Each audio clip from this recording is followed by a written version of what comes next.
welcome back. Today we're going to continue on the 742 carbine restoration or refinish.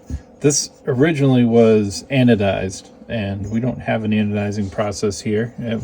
In order to get it anodized, you usually need a large batch to do at the same time for our local anodizer. So these here we're going to use Brownell's Aluma-Hyde.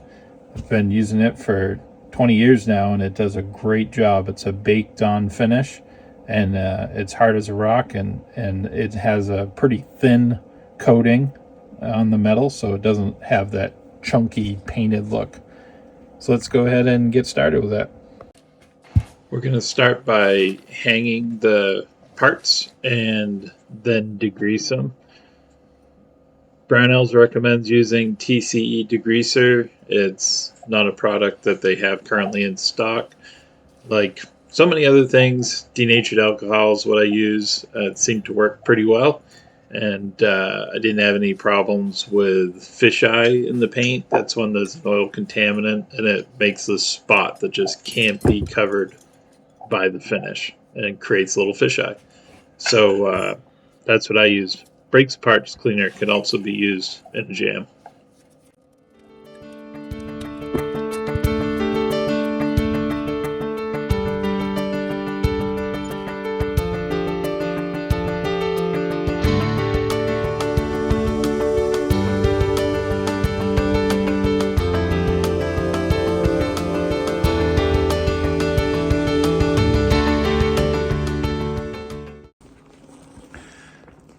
Our bluing tank area and hood doubles as a fume exhaust hood for painting. We have them hung and degreased, and now we can get to work with our painting. So as I mentioned before, I'm using Brownell's Aluma-Hyde. This is Aluma-Hyde 2. It's an epoxy oven cure finish.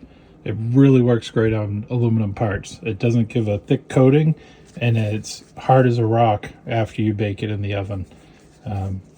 Started using this when I was in gunsmithing school at recommendation of my instructor, and just kept using it for aluminum parts and other parts since then.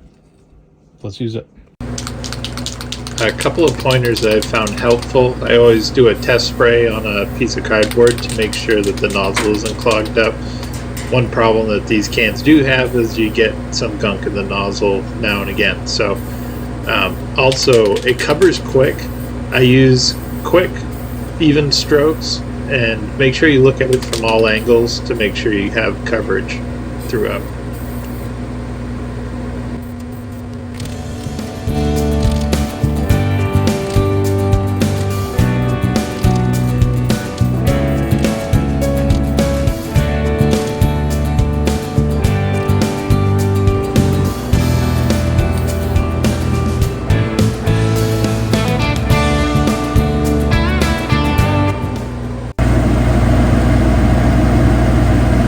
Before it goes into the oven, after we sprayed it.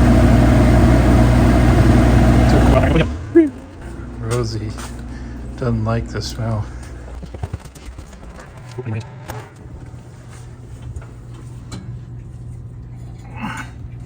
we go. I also need to clean the oven. So 195 degrees and 3.5 hours later, our parts are done.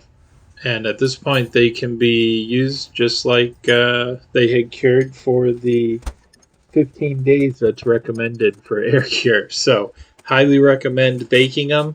It allows you to put these parts together as soon as you're done.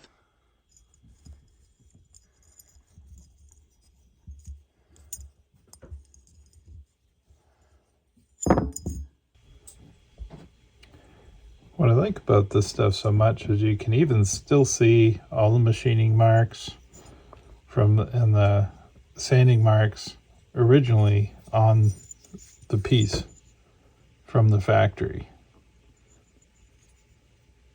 And it's all, it's fully cured. It's hard as a rock right now. Ready to go back together.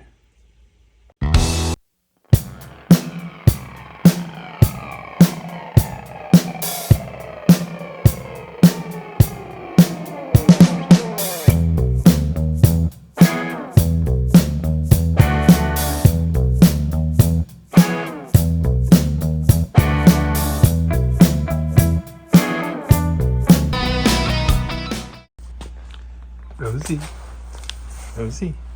You can say hi to everybody today. Oh, a big stretch. Okay.